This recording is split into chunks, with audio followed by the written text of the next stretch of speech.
Live. So hello everybody, this is Karen Maxwell with Real Impact Plano, and it is time for this week's edition of Plano Idea Exchange. I like to call it PIE.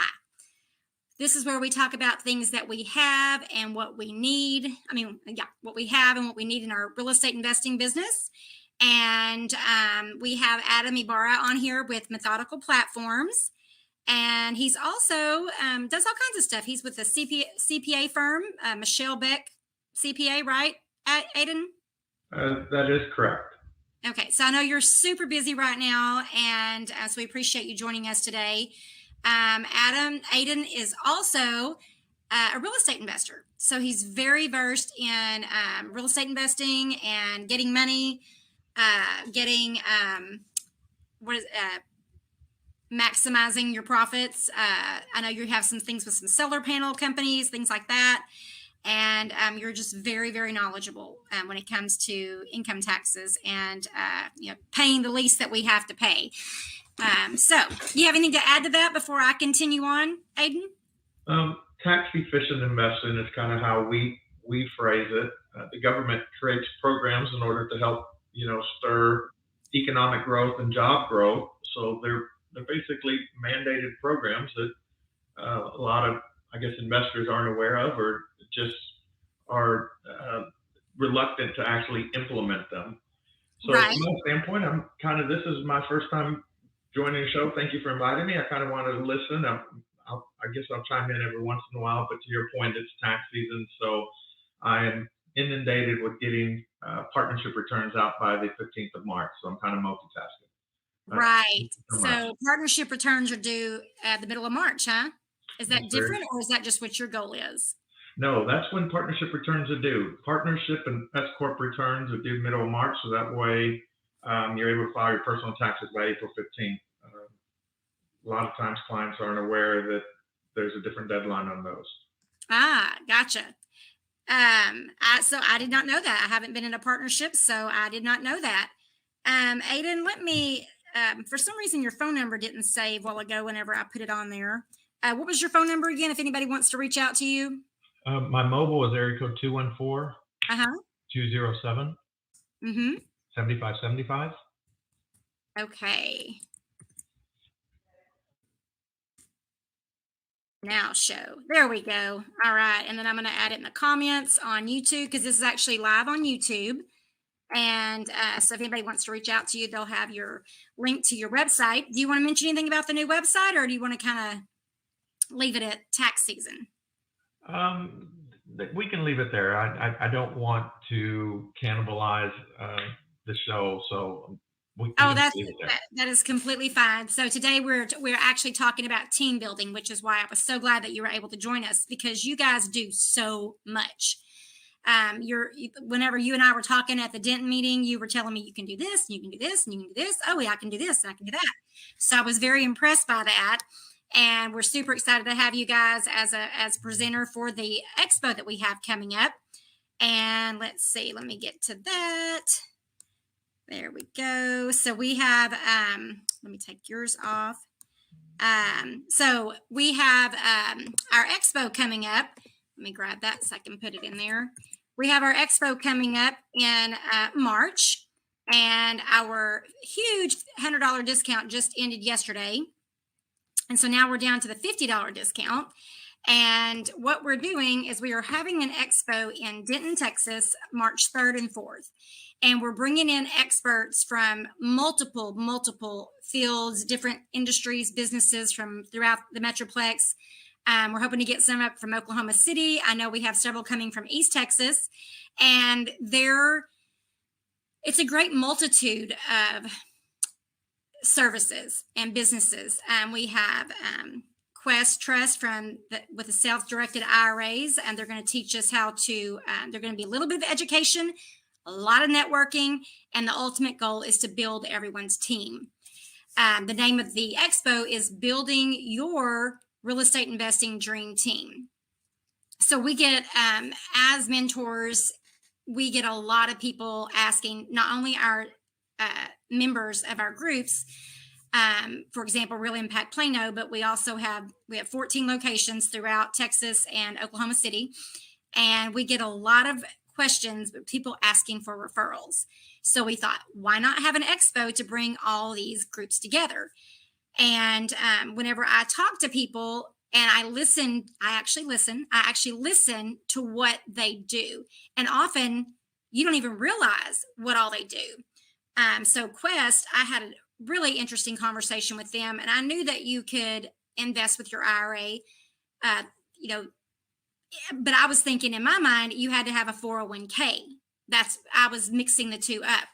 And so when I talked with them about a year ago, I was like, oh, so I could open an IRA and invest in my own self-directed IRA. And they said yes, but there are limits to what there are nuances and limits to what you can do each year and how you can do it.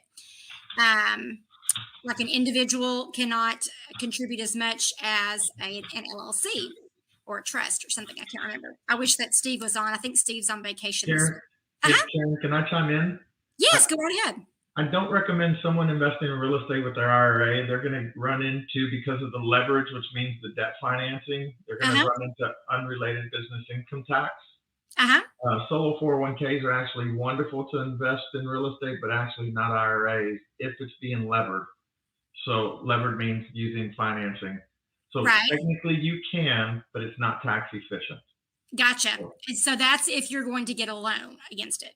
If you're investing in real estate without a loan, then yes, it's perfectly fine.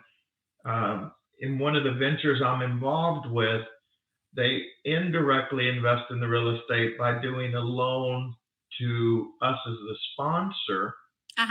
We invest in the real estate and then we pay them a return on their investment based upon the loan rate they assign to us.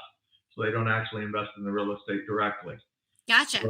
So investing with IRAs and real estate are a somewhat complicated matter. Solo 401ks are a better vehicle to invest in real estate with, but it just boils down to the unrelated business income tax, the UBIT. Well, see, you taught me something else. So that's all. We have Quest coming because they're the experts in that. And just like I say with everything, every deal is different. Every individual is different. I can't tell you how much you're going to save on your income tax by doing A, B, or C because I don't know what you've done in X, Y, Z.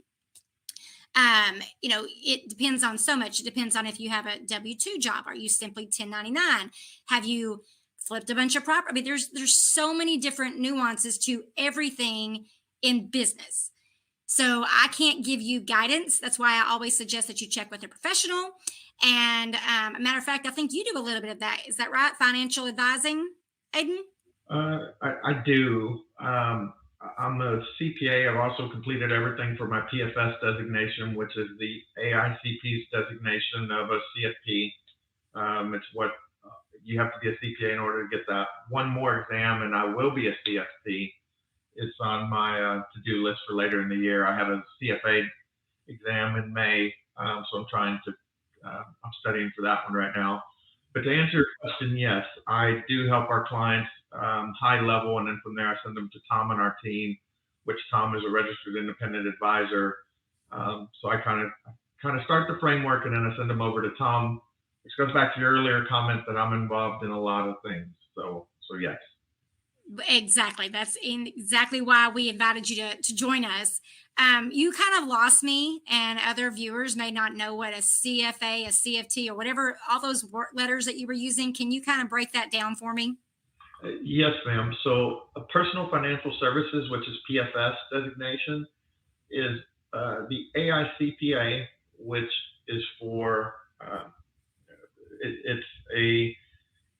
it's an organization that basically provides guidance to certified public accountants. They offer a PFS designation, which is for CPAs that want to branch off into the realm of financial advising.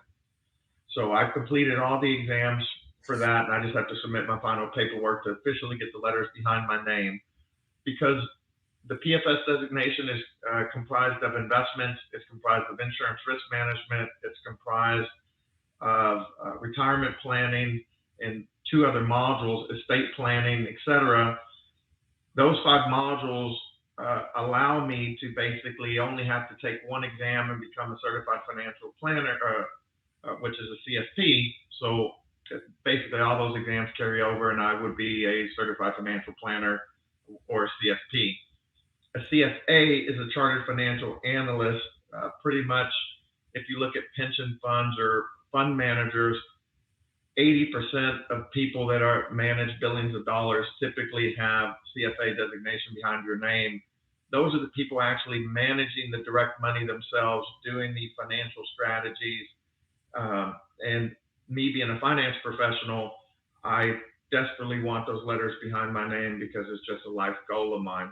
So the CFA is the platinum standard in the financial industry from an accreditation perspective. The CFP would basically be the little. I don't want to degrade CFP professionals, so it's basically an easier designation, I guess, is the best way to put it compared to the CFA. Well, I was just looking at how short your name is. Your letters after your name is going to be longer than your name itself. Very, very true, but it takes a lot of study and a lot of effort. So I wish I had more of a life. That's the only. Well, I'll tell you this. I am glad there are people like you, because those are things that I don't want to have to worry about. I want to be able to find someone that I can talk to and tell you what I'm doing, what I've done, what I'm doing, and what I want to do. And for someone like you to guide me and say, okay, you should really look into this, you should really look into that. Not that I have to take your advice. I can say, no, that's not really for me. I get a lot of people on like spammers or whatever, trying to get me to do loans. And I'm like, I don't want to do that. That's not my thing. I have Gabi for that. I love Gabi. And I refer everyone to her. And I talk about, she and I will talk through deals for other people and say, have you thought about this? Have they thought about that? And we solve a lot of problems. We mastermind every morning and work through deals. And then she'll say, oh, that's a great idea. Or I'll say, oh, that's a great idea. Let me call you back. I gotta let them know, or I gotta connect that person. And it's just often that's part of building your team is, who do I know that can do this? Dennis Henson says, who do I know that can do this faster, easier, and cheaper than me? So if I want to make $200 an hour and I want to spend 4 days working on a spreadsheet and trying to get my taxes ready or what have you, that's not good use of my time. I'm going to pay a professional to do that, which is going to cost me probably more than $200 an hour. I don't really know what you guys charge, but it's going to be done, and hopefully done right, and definitely quicker. I didn't have to do it. All I have to do is give you my information. You guys fix it for me and tell me what I need to move or what I need to change, or maybe next year I need to try different, try this before the end of the year, that kind of thing. And it's just so much more beneficial instead of pulling my own hair out and then probably losing money or paying more money than I should have. And so anyway, I say that about nurses. I'm glad there are nurses in the world, because I'm not a nurse. I don't have that mentality.